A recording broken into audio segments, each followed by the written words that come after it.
Hi everybody, welcome to peopleHUB. It's great to see so many familiar faces in the room again. If you've not been to peopleHUB before, my name is Victoria Brown. I am the MD of HPC and 1HR. So I've been in HR for many years now. peopleHUB is a community where people, if you're involved in HR, health and safety, you manage people, you're an employer, basically it's in the name, people. Anything that involves people, you are more than welcome to join our community. We have a webinar like this every second Wednesday of the month. Start at 9:15, 45 minutes, so nice, short and sharp. We always bring in an expert speaker and we have an opportunity to network as well. So hopefully it adds some value, I hope, to your month. I have spent some time getting to know the community in the last month, which has been brilliant. It's great to hear.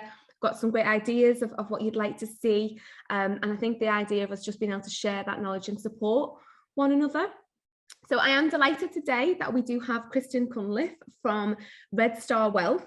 She will be talking to us shortly around financial well-being. So I'm not going to steal her thunder. She'll be able to tell you her background shortly. But obviously, this is a massive concern, I'm sure, for you all. Financial well-being is so intrinsically linked as well to mental health. And I think recently in the media, the constant talk of we're aware of the cost of living, then that announcement on that Friday before the bank holiday that there was going to be those further increases in fuel prices.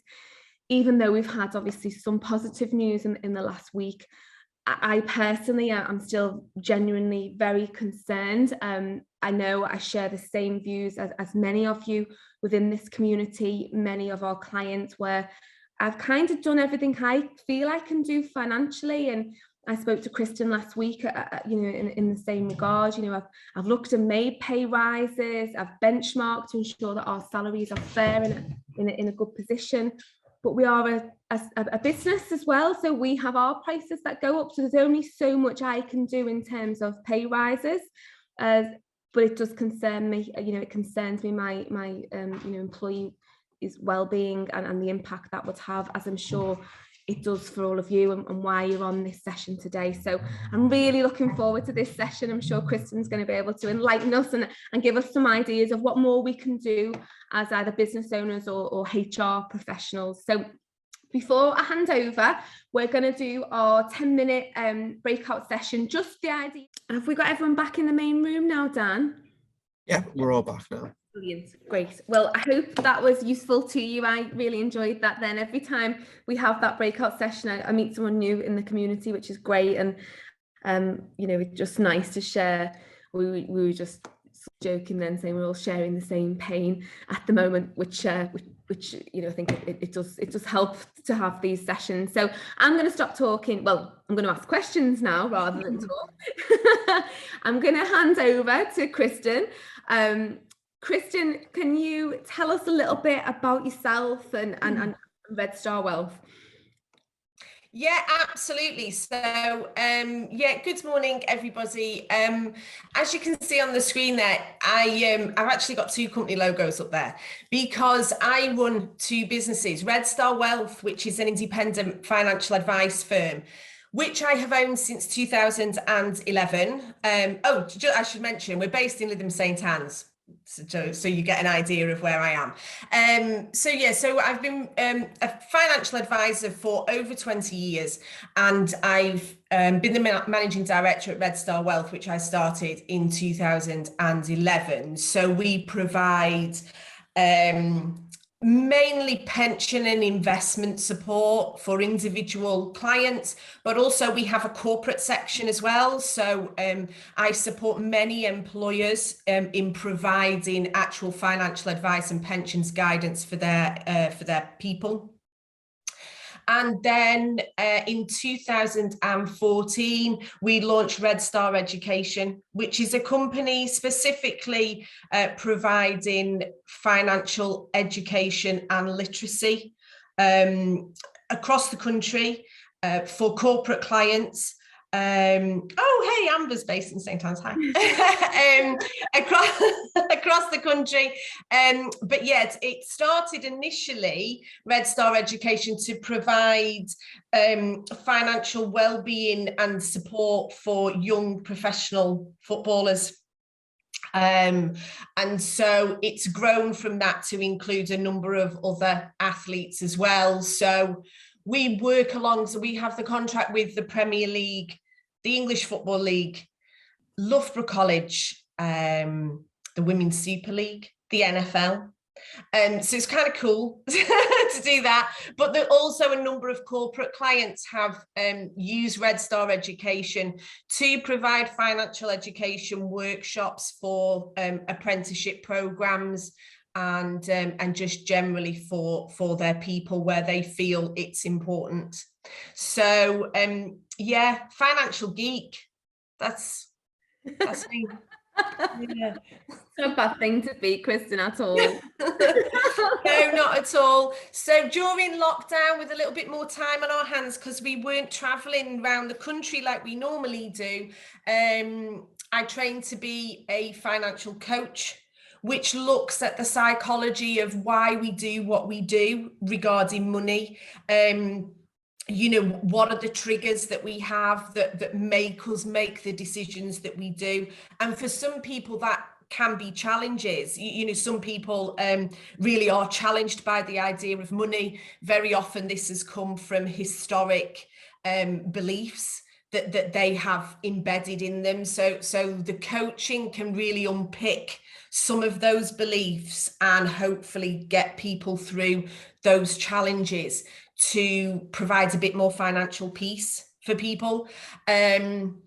I also did the qualification in providing advice to vulnerable clients, because I think it's very easy sometimes in financial services to imagine that, you know, everybody is of a certain outlook when it comes to money and can quickly pick up the ideas and the advice that we're providing. But there's a whole bunch of society for whom money is a challenge, or advice is there's barriers to taking advice, etc. So it was really important for me to understand how to communicate best with the people who wouldn't traditionally go and find a financial advisor.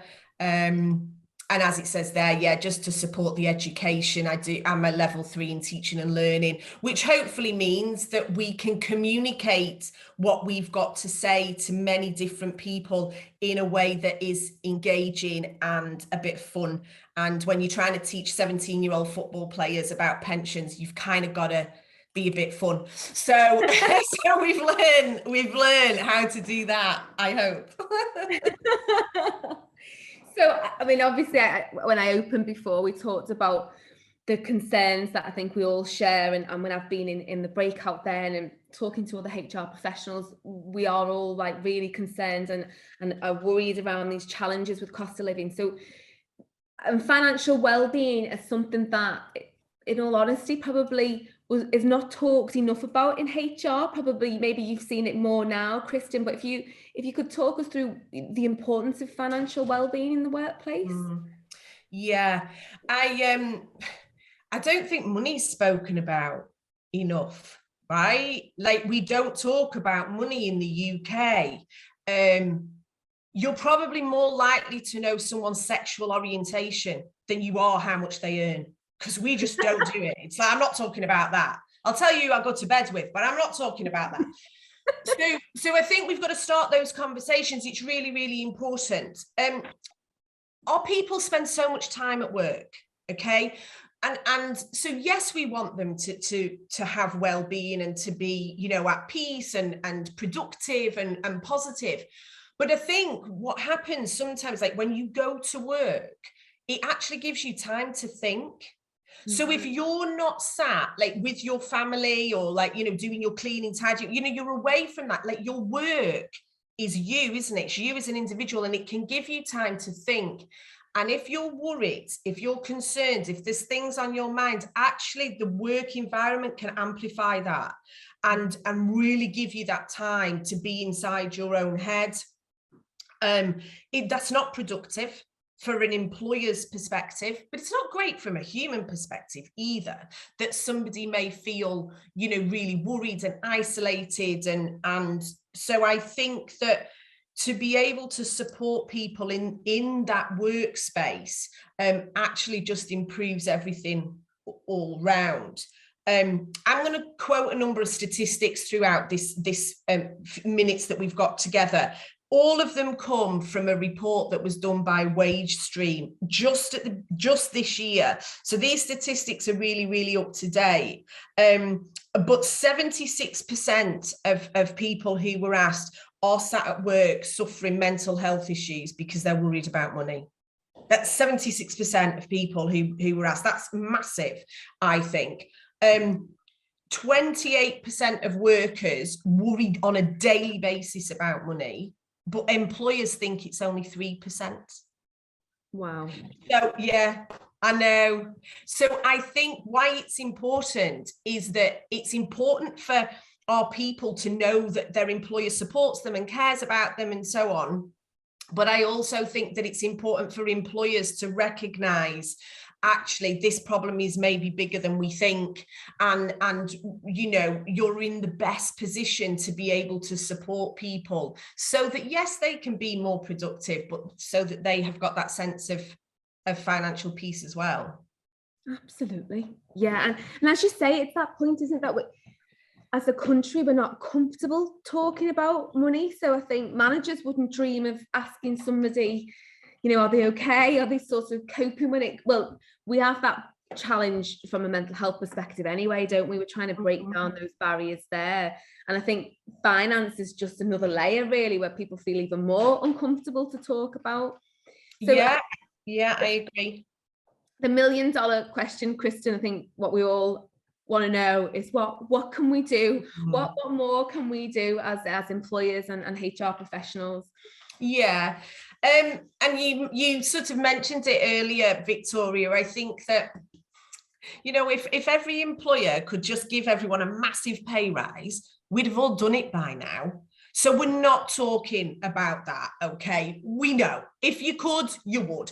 The chances are you can't. And so what else can we look at that can help? I think there's some shorter term things we can do, and then there's some things that are maybe a bit bigger. But I think the main thing is to try to change the culture in the workplace about how we view speaking about money. And I think that it's down for the company, the employers or HR people to actually lead that discussion around money. There is so much embarrassment, shame, guilt built into money issues. People, if they are struggling with money, like embarrassment and shame are some of the biggest things that they will feel. So they're not going to put their hand up and say, hey, I'm really struggling with my money. People just aren't going to do that. So I think it's for the company to start that conversation, and it can be done by, for example, providing information in a way that people can access that information confidentially. So, for example, it might be putting the information in a staff room if you have one, or sending it out on an extranet system, you know, where people could say, actually, if I do need some support, I can take that information without actually having to go and ask for it. Because the reality is that people won't ask for it when they need help, in the same way as a lot of people don't ask for mental health support. So being able to provide information is key. Don't judge people. Like, really start to build a culture of not judging about money and not making assumptions. I have worked in places before where the assumption has been, well, I pay you a good wage, why are you struggling with money? But you don't know what's going on in someone's background. You have no idea who else they might be financially supporting, what debts might have built up. You have no idea if they're a victim of financial abuse, which is a massive thing. You know, 1 in 4 women are a victim of domestic abuse. 1 in 4. So financial abuse is very definitely linked to domestic abuse. That's something else they're probably not going to talk about at work. So don't try and develop a culture that doesn't assume just because you might pay a really good wage, that filters down to you should be financially secure, because I don't think that we can make those links. So that's definitely about the culture. On a practical level, what are some of the things that you could implement? I love the idea of a company appointing money buddies, or call it whatever you like, right? But someone like who's geeky like I am, you know, who loves to budget, like get your finance department or something like that. Someone who is personable and approachable, but that could maybe help people who are struggling to even do those sorts of tasks. Anyone who's had their own mental health issues will understand this next comment. It's massively overwhelming. Like even sometimes the smallest thing, like writing a budget, can feel like the biggest task. So could the company appoint a money buddy, someone that you could spend a little bit of time with, who would not judge you, but help people kind of look at their finances and, you know, things of that nature, and just support someone for a little time? In the same way, I think providing people with options about things like a confidential space. So very often, if people are worrying about money, they've got to ring the bank, they're going to go overdrawn, they need to change their electricity supplier. You know as well as I do, you can sit on hold for like 20 minutes doing that. But if you're at work and you really want to get that sorted out, like how do you do that? Particularly if we're in open plan offices, or if you're sort of, you know, on a construction site, or if you're in a factory, or like, how do you do that? So as an employer, is it possible to offer people a confidential space, somewhere where they could go and sort all of that out, and then it's done and they can feel better and they can relax, and you know, that kind of idea. Things like that shouldn't take a lot of money or a lot of time to organize, and what it does is it signals to people that you are bothered and you do care about, you know, helping them sort these things out. I think that doing things like considering salary exchange on the pension scheme, if you offer one, for example, is a great way of actually giving people, our team can't be on hold the phone while I'm signing buildings. No, Julie, I'm sure you would not want them to do that either. Absolutely not. Gosh, no, don't do that. Yeah, so sorry, where was I? Yeah. So yeah, so I mean, I've just done this exercise with one of my corporate corporate clients, and changing to salary exchange actually puts money in people's pockets. So it doesn't cost the company anymore. In fact, it saves the company national insurance contributions. Okay, so you could save the company money, and you can you know, you could give people more money in their pockets. I mean, that takes a little bit longer, but it's an idea to start thinking about. And I would be very, very clear with people. If you're the sort of company that does regular reviews and things like that, be really clear about when they're going to happen and make sure you do them. So often people will be, if they're struggling with money, will be thinking, I wonder if I could have a pay rise, but they won't ask.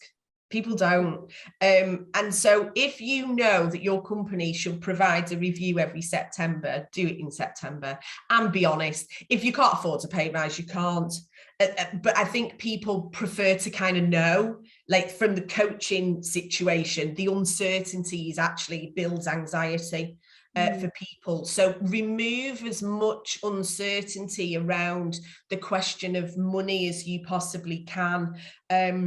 understand that, as I say, it's a question and a conversation lots of people are really, really uncomfortable having. So I think that as an employer or as the HR person responsible for this, you have to be a little bit brave and lead those conversations, and then they're probably likely to start happening.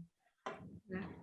It's interesting you say that, Kristen, because I found recently we've been doing a lot of project work for clients around sort of like salary benchmarking, and then putting pay banding in place and policies in place.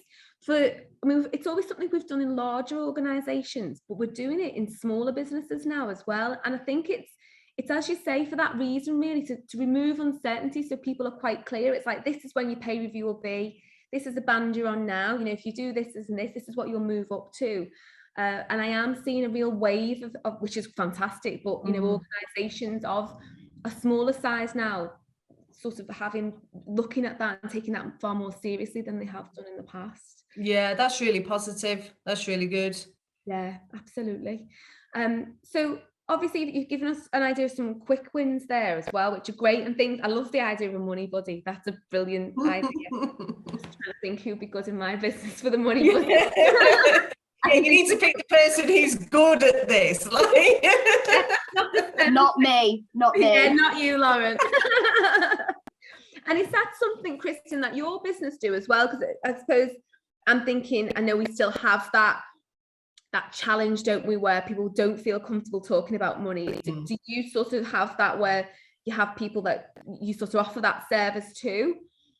Yeah, so our corporate clients do benefit from some regular workshops from us that we will bespoke on whatever topic. So particularly if they've got people who are approaching retirement age, we may well do a workshop on pension options, and, you know, sort of include all the different things for them to think of. We've done workshops before for a company on budgeting, believe it or not, because they have a really young workforce who were always going and asking for salary advances.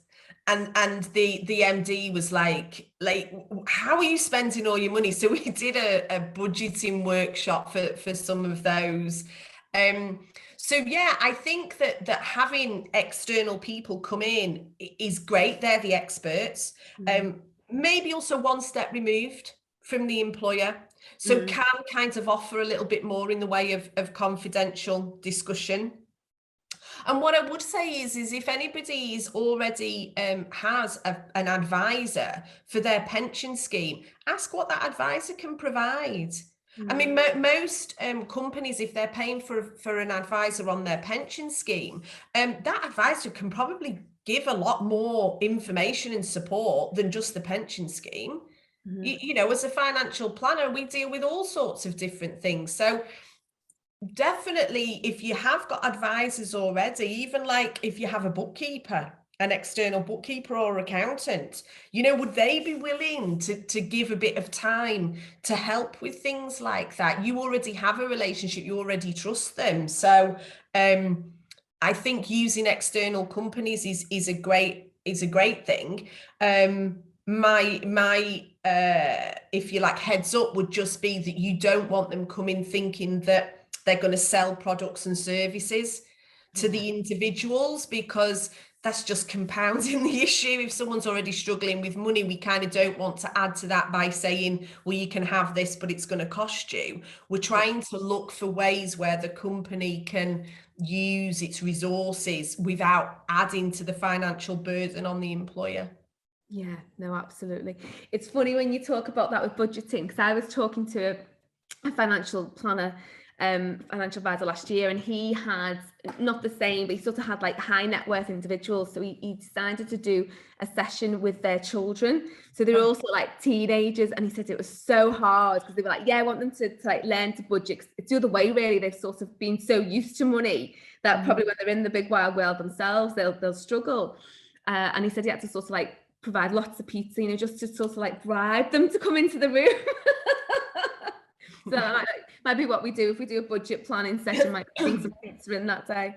Yeah, yeah, absolutely. And I think it just seems like such a boring thing. Lisa, I did get your message. I'll answer that in a second. It's such a boring topic, but honestly, like, I'm not going to ask anyone to put their hands up, but loads of people don't do a budget. They don't.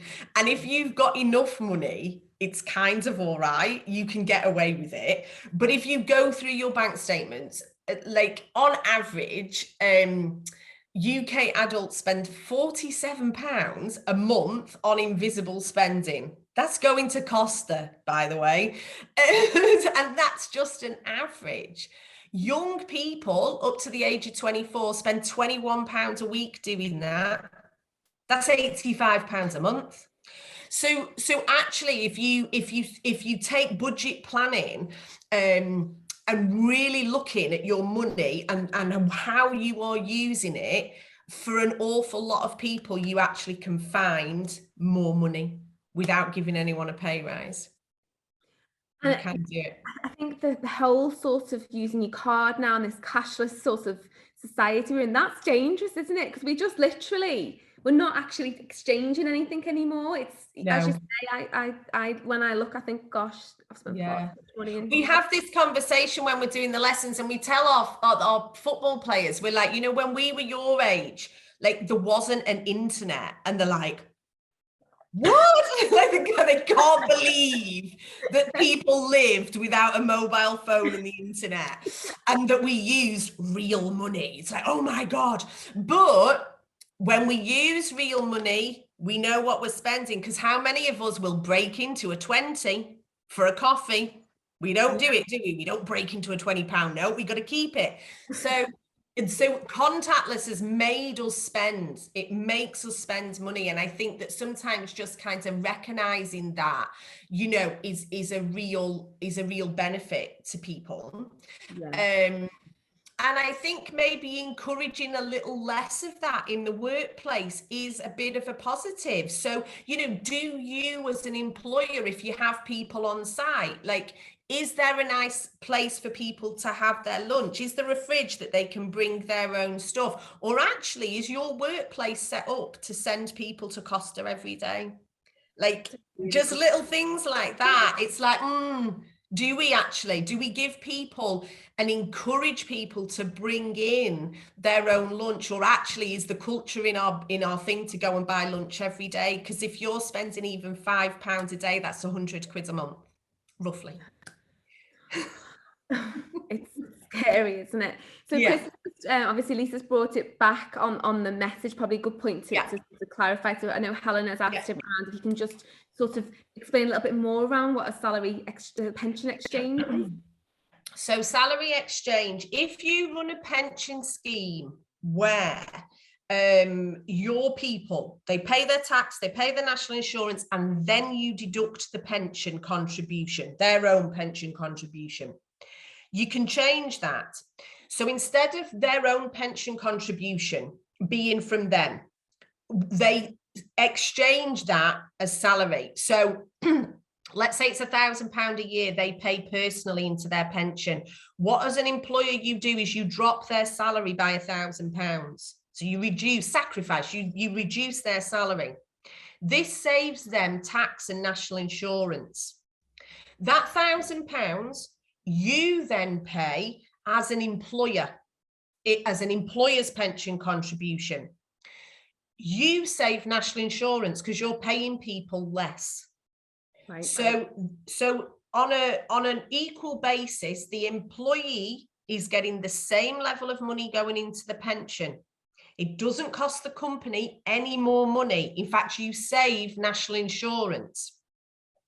Some companies will give that national insurance saving to their employees. Others will keep it. It's entirely up to you. You can do it either way. But because you have dropped your salary, you can then save tax and national insurance. So as an employee, you are better off. Did I explain that simply enough? Is that okay? Very well. Yeah. Thank you. That's really so it depends how your pension scheme, if you have one, is set up. But yeah, doing it, and you can also salary exchange for things like cars. you know, and definitely chat with your accountants. What else could you be offering to people that would help them? It might be things like childcare vouchers. Do it by salary exchange. You're going to pay it anyway, you know, but if you drop your salary, you save tax and national insurance while you do it. And as an employer, you save employee national insurance, which I think is about 13 point something% at the minute. So chat with your accountant, see what you can offer. Chat with your pension advisors, see what you can offer that doesn't cost you any more money, but that helps. Brilliant. That's really helpful.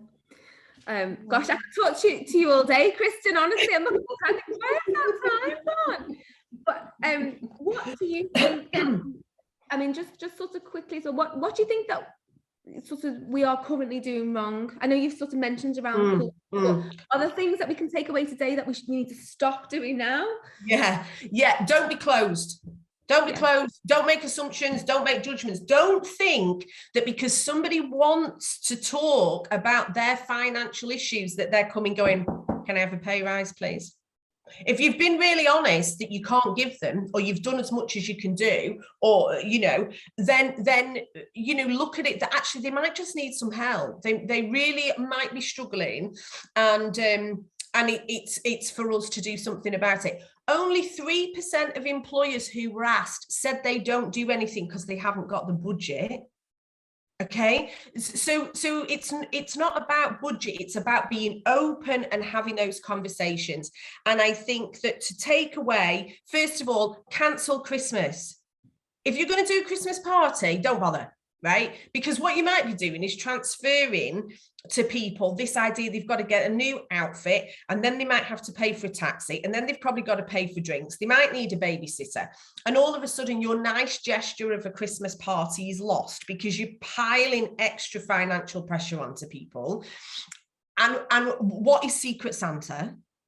Like, honestly, we're grown-ups. We don't need £10 worth of plastic, right? We don't.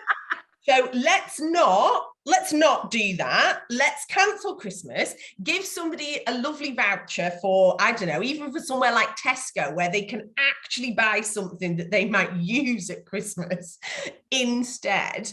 And just sort of be really aware that people have got all this other stuff going on outside of work that they're probably not telling you about. And just because they didn't tell you does not mean to say it's not happening. So lead the conversation and provide information and support consistently on an ongoing basis, because people may have to see this information 2 or 3 times before they pick it up. Don't kind of you know, send one bit of newsletter and go, right, that's it, that's our financial education sorted, we're all done, because it needs to be there all the time. That's what I would say. Brilliant. So in terms of then our takeaway actions from today, obviously you mentioned cancelling Christmas, looking for our money buddy. What other things? Yeah, so we've just had it up on there. There is a if you want to scan this, I can send it as well. We have a budget planner on our website. It's completely free to use. There are no adverts, there are no pop-ups. Nobody needs to put their name, their email address. It does not collect data in any way, shape or form. Share that with as many people as you like. It's a brilliant, dead simple budget planner. Encourage your people to do budgets. They'll find money they didn't know they had. I'm telling you, it happens every time.